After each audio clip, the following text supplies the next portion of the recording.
राधे राधे राधे राधे। आज मैं आपको सुनाने जा रहा हूं एक ऐसी कहानी जिससे दान का महत्व और अच्छा पद प्राप्त होने पर अच्छे कार्य का महत्व प्रतिपादित होता है। पूर्व काल में एक जुआरी था, उसके अंदर और भी बहुत सारे दुर्गुण थे। जुआ खेलना उसका विशेष दुर्गुण था।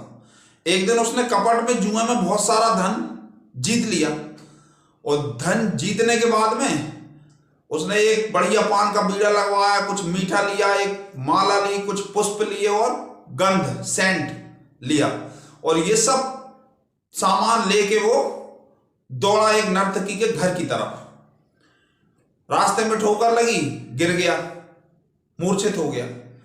जब उसकी मूर्छा दूर हुई तो उसको बड़ा क्षोभ हुआ अपने आप पे कि मैं ये क्या करते रहता हूँ, ये क्या। थोड़ा सा उसका मन कुछ पवित्र हुआ।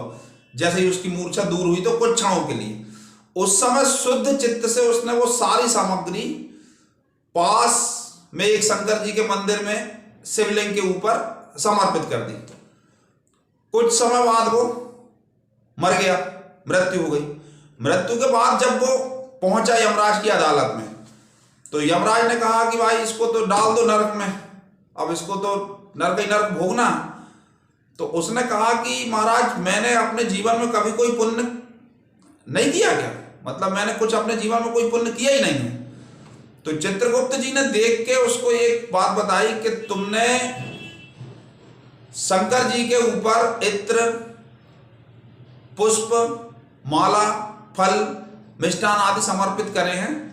केवल इतना ही पुण्य है तुम्हारा और केवल इतने पुण्य के कारण तुमको 3 घड़ी के लिए स्वर्ग का राजा बनाया जाएगा, इंद्र के पद पे तुम्हें बिठाया जाएगा 3 घड़ी के लिए केवल।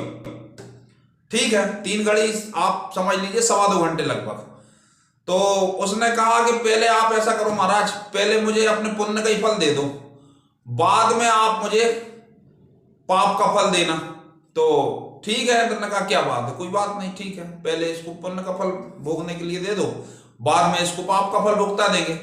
तो वो बैठा जैसे ही इंद्र के सिंहासन पे, तो सबसे पहले उसने ऐरावत हाथी ऋषि अगस्त को दे दिया। उच्च श्रवा इंद्र का जो घोड़ा है वो उसने ऋषि विश्वामित्र को दे दिया। कामधेनु गाय जो है स्वर्ग की वो उसने ऋषि वशिष्ठ को दे दी। चिंतामणि जो रत्न है वो उसने ऋषि गालव को दे दिया। और कल्प वृक्ष जिसके नीचे जो इच्छा करो वो पूरी हो जाती है वो उसने ऋषि कौंडिन्य को दे दिया।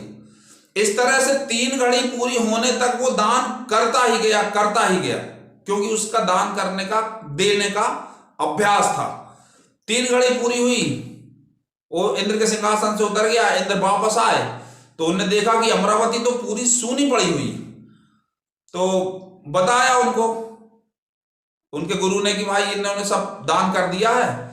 अब उसके इस दान के कारण पूर्व अभ्यासवत जो उसने कर्म किया था दान का, इस दान के कार्य के कारण कर्म विपाका अनुसार उसके सारे कर्म कट गए और वो महादानी राजा बलि के रूप में उसका अगला जन्म हुआ।